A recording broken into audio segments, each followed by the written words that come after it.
बहुत समय पहले की बात है। उज्जैनी राज्य में महेंद्रगुप्त नाम का एक युवक रहता था। वह तेज बुद्धि और साहसी था, लेकिन किस्मत ने उसका साथ छोड़ दिया था।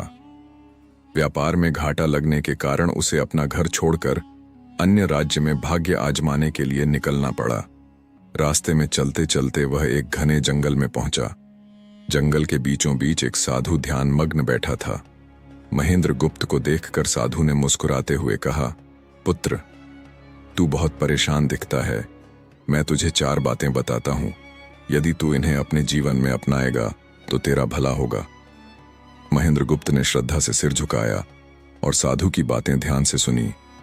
कभी भी रात के समय अनजान जगह पर मत रुकना। अगर कोई व्यक्ति तुझे बिना मांगे कुछ दे तो उसे स्वीकार मत करना। यदि 2 घोड़ों में से एक को चुनना हो तो हमेशा बड़ी घोड़ी को चुनना। स्त्री का हृदय शीशे जैसा होता है, इसलिए उसकी भावनाओं को ठेस मत पहुंचाना। महेंद्रगुप्त ने इन 4 बातों को मन में बसा लिया और आगे की यात्रा पर निकल पड़ा। कुछ दूर चलने के बाद अंधेरा घिर आया। वह एक छोटे से गांव में पहुंचा और एक घर के दरवाजे पर दस्तक दी। घर का मालिक एक ठग था, लेकिन महेंद्रगुप्त को इस बात की जानकारी नहीं थी। ठग ने बड़ी विनम्रता से उसे भोजन कराया और रात भर रुकने के लिए कहा। तभी महेंद्रगुप्त को साधु की पहली बात याद आई। कभी भी रात के समय अनजान जगह पर मत रुकना। उसने बहाना बनाया और कहा, मैं आगे यात्रा करूंगा। लेकिन ठग बार बार उसे रोकने लगा। महेंद्रगुप्त को शक हुआ और वह सतर्क हो गया। जब ठग ने देखा कि वह जाने की जिद कर रहा है, तो उसने एक पोटली में कुछ सोने की मोहरें डालकर उसे दी और कहा, रात अंधेरी है, रास्ते में यह काम आएंगी। महेंद्रगुप्त को साधु की दूसरी बात याद आई। अगर कोई बिना मांगे कुछ दे तो उसे स्वीकार मत करना। उसने मोहरें लेने से मना कर दिया और सतर्क होकर वहां से निकल गया। जैसे ही वह जंगल में आगे बढ़ा, उसने देखा कि कुछ डाकू उसी ठग के घर की ओर बढ़ रहे थे। अब उसे समझ आया कि यदि वह वहां रुक जाता तो ठग या तो खुद उसे लूट लेता या फिर डाकुओं के हाथों उसे मरवा देता। उसने साधु की बात मानकर खुद को बचा लिया था। अगले दिन सुबह महेंद्रगुप्त को एक गांव में ठहरना पड़ा। वहीं उसे ठग की छोटी बेटी मिली, जो अपने पिता के क्रूर स्वभाव से परेशान थी।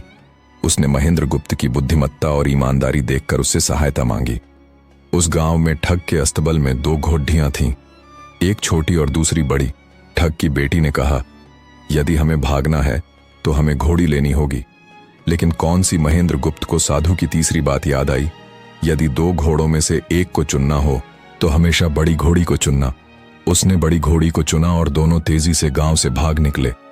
पीछे से ठग और उसके लोग उनका पीछा करने लगे, लेकिन उनकी छोटी घोड़ी धीमी थी। जल्दी ही महेंद्रगुप्त और ठग की बेटी उनसे बहुत आगे निकल गए और बच निकले।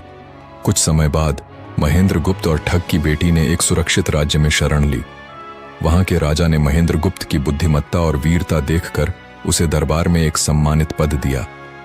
धीरे धीरे ठग की बेटी और महेंद्रगुप्त के बीच प्रेम बढ़ गया। महेंद्रगुप्त को साधु की चौथी बात याद आई। स्त्री का हृदय शीशे जैसा होता है, इसलिए उसकी भावनाओं को ठेस मत पहुंचाना।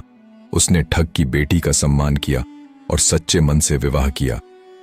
इस तरह साधु की 4 बातें महेंद्रगुप्त के जीवन की सबसे बड़ी सीख बन गईं। इन्हीं के कारण न केवल उसने अपना जीवन बचाया, बल्कि उसे सफलता और सच्चा प्रेम भी मिला।